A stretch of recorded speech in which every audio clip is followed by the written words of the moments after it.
Annyeonghaseyo Korean Dreamers. Alors aujourd'hui, une nouvelle vidéo pour vous enseigner le coréen sur le terrain. Et puis aujourd'hui, vous pourrez vous entraîner de chez vous parce que c'est sur le thème de la maison. Soyez vraiment attentifs aujourd'hui parce qu'il y aura énormément de mots. Là, il pleut, il fait pas très beau. Donc j'ai mon parapluie, on va aller se balader et puis je vous explique tout ça. Allez, c'est parti! Alors pour commencer, je voulais juste vous dire que sur les vidéos pour enseigner le coréen, il y aura plus de romanisation à partir de maintenant. Parce que pour moi, ça sert à rien. C'est pas efficace, ça vous ralentit l'apprentissage. Le mieux, c'est vraiment d'apprendre l'alphabet coréen en premier parce que c'est la base. C'est très facile en plus. Si vous ne savez toujours pas lire le coréen, je vous invite à visionner cette vidéo où je vous l'enseigne en moins de 10 minutes. Puis lisez les commentaires, il y a plein de personnes qui ont réussi. Donc si elles ont réussi, vous pouvez le faire aussi. Alors vous demandez peut-être où je suis. En fait, je suis dans une résidence d'appartement. En Corée, ça s'appelle des apat.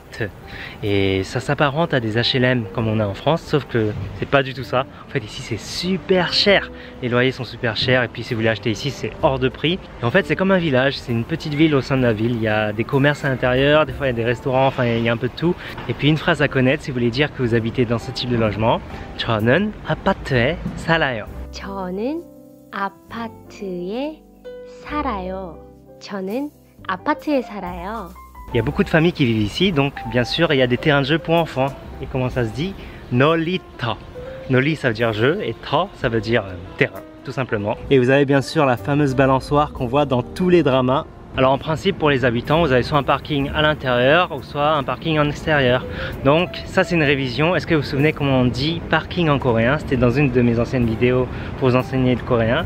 Ça se dit 주차장.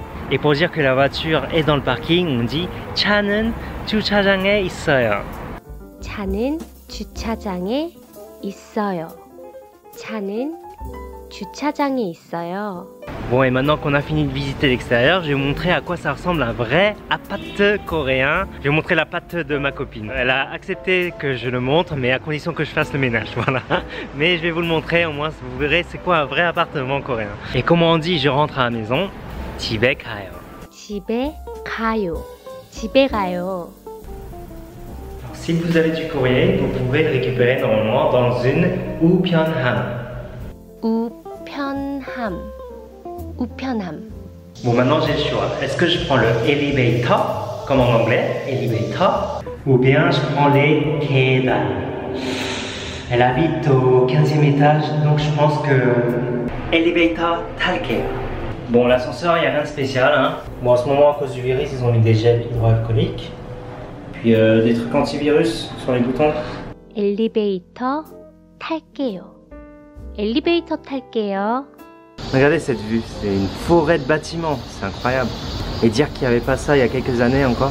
Vous savez qu'en Corée, il y a des digicodes, je vous en ai déjà parlé dans une vidéo. Et puis, comment on dit le code? 비밀번호. 비밀 qui signifie secret et 번호 qui veut dire numéro. 비밀번호. 비밀번호. Et on est parti. On retire les chaussures avant, bien sûr. Hein. Et voilà. Voici donc son appartement. Attendez, on voit rien. Je vais ouvrir la lumière. Alors, vous avez ici le salon, la petite cuisine. Alors avant de vous faire visiter l'appartement en détail, j'aimerais faire une petite parenthèse. En fait, jusqu'à maintenant, je vous ai enseigné le coréen d'une façon immersive. C'est-à-dire que je vous ai montré des images avec le mot en coréen. Je ne vous ai pas fait une liste de vocabulaire dans les deux langues et c'est exactement ce principe qu'applique Rosetta Stone, le partenaire qui sponsorise cette vidéo. Alors pour ceux qui ne connaissent pas encore Rosetta Stone, d'ailleurs je ne sais pas comment c'est possible si vous regardez mes vidéos sur le coréen, c'est pas la première fois que je travaille avec eux. Rosetta Stone, c'est une application qui vous permet d'apprendre n'importe quelle langue de façon immersive avec des photos ou des sons, comme si vous appreniez une langue quand vous étiez un bébé. L'apprentissage se fait uniquement avec des images et le niveau est croissant. Donc si vous avez déjà un certain niveau, ça peut aussi vous aider. Et il y a même un outil de reconnaissance vocale pour tester votre oral. 여자가 옷을 사요. 안녕하세요. 여자가 옷을 사요. 여자가 옷을 사요. Et en ce moment, ils font une offre où vous pouvez bénéficier de l'application à vie et pour toutes les langues. Et si vous décidez de prendre l'appli, faites-le avec mon lien que j'ai mis dans la description, car plus vous serez nombreux à le faire, plus j'aurai des chances d'avoir un autre partenariat avec eux pour vous faire d'autres vidéos sur le coréen. Bon, on reprend la visite. Donc comme vous pouvez le voir, c'est un appartement assez grand. Il y a 3 chambres, 3 pièces. Donc en coréen, une pièce se dit bang. Vous connaissez ce mot, vous l'avez déjà entendu dans Chimchilbang, Noraebang ou Pichibang. Et plus particulièrement, une chambre se dit Chimchil. Donc je vais vous montrer la chambre de ma copine. J'ai bien tout rangé. Hein. Alors avant de rentrer, qu'est-ce que c'est ça? Ça se dit Moon. Moon. Ah, voilà, c'est très mignon. Il y a du rose un petit peu partout. Elle adore le rose. Bon, c'est comme la plupart des filles, hein, je crois. L'objet le plus important ici, qu'est-ce que c'est? Le lit. Chimde. Chimde en coréen. Et qu'est-ce qu'on fait sur le lit? Bon, on peut faire plein de trucs, hein. Mais le plus important, dormir. Donc, 침대에서 자요. 침대에서 자요. 침대에서 자요. 침대에서 자요. Deux objets importants liés au lit. Le 베개. 베개 et 이불. 이불. Alors vos vêtements, vous allez les mettre quelque part dans un 옷장. 옷장. Bon, je ne vais pas trop montrer ces vêtements non plus. 옷장, 옷 ça veut dire vêtements et 장, armoire. Ici sur lequel on peut travailler, on a un 책상. 책상. Et juste à côté ici, un miroir. 거울. 거울. Alors ici, je vais ouvrir la 창문. 창문. Et vous voyez ici, il y a une sorte de balcon. En fait, en coréen, ça se dit 베란다. Une véranda en fait. Un balcon, c'est quand c'est à l'extérieur. Et sur la véranda, pour faire votre lessive, vous avez un 세탁기. 세탁기. 세탁기. Et on revient dans le salon. Et le salon, ça se dit 거실. Donc vous allez voir que la plupart des mots ici, vous les connaissez déjà parce que c'est en anglais. Et là, je vais vous donner une petite technique qui va vous aider pour mémoriser en fait. Ce que vous devez faire, c'est prendre un bloc-notes comme ça. Puis sur les post-it, écrivez tout simplement le vocabulaire que vous venez d'apprendre aujourd'hui. Là, par exemple, le prochain, ça va être... Et puis vous les collez un petit peu partout sur vos objets. Et comme ça, à chaque fois que vous viendrez ici, vous vous souviendrez que c'est un sopa.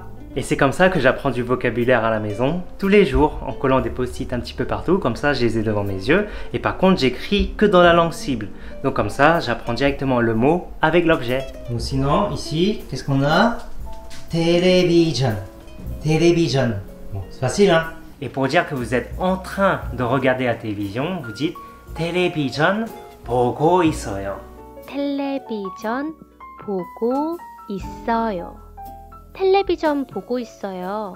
Cet objet, c'est pas des speakers, c'est un climatiseur et ça se dit aircon. Aircon. Ensuite, on va passer à la cuisine avec ici une table à manger qui se dit 식탁. 식탁. Juste à côté, une chaise, 의자. 의자. Et dans la cuisine, il y a plein de trucs, hein, je vais pas tout vous détailler. Une cuisine, ça se dit 부엌. 부엌. 부엌. 식탁. 식탁. 의자. 의자. Le principal ici, 싱크대. Bon, du coup, un truc que je déteste entendre. 설거지해요. 설거지해요. 설거지해요. Et ça, mon objet préféré, le 냉장고. 냉장고. 냉장고. 냉장고. Bon, et maintenant, on va aller dans un endroit très important, la salle de bain, avec les toilettes. Une salle de bain, ça se dit 욕실. Et les toilettes, on l'a déjà vu, ça se dit 화장실. Donc, qu'est-ce qu'on fait dans une salle de bain? On peut prendre sa douche. 샤워해요. 샤워해요. Ou bien sinon, on peut faire ses besoins. Hein? Alors, la petite commission, ça se dit 쉬해요. Et la grosse commission, c'est 똥 싸요. 쉬해요. 쉬해요. 똥 싸요. 똥 싸요. Alors un objet très important, 휴지.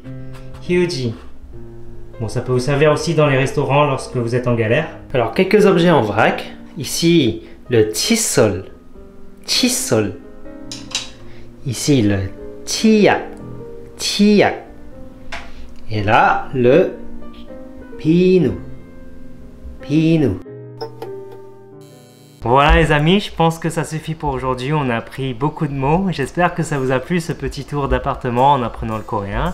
Si le concept vous a plu, n'hésitez pas à me le dire dans les commentaires. Hein. Si vous avez des suggestions ou quoi que ce soit, hein, dites-moi s'il y avait trop de mots ou pas assez de mots, s'il y a des thèmes que vous voulez que j'aborde plus tard. Enfin bref, dites-moi tout ce que vous en pensez. Pour ceux qui veulent réviser plus tard, j'ai fait une fiche de résumé en PDF que j'ai mis dans la barre de description. J'ai mis tout ce qu'on a vu aujourd'hui. Hein. Et puis travaillez bien le vocabulaire, apprenez plein de mots. Et puis moi je vous dis à très bientôt pour une autre vidéo sur la Corée ou sur le coréen. Voilà, prenez soin de vous. Annyeong!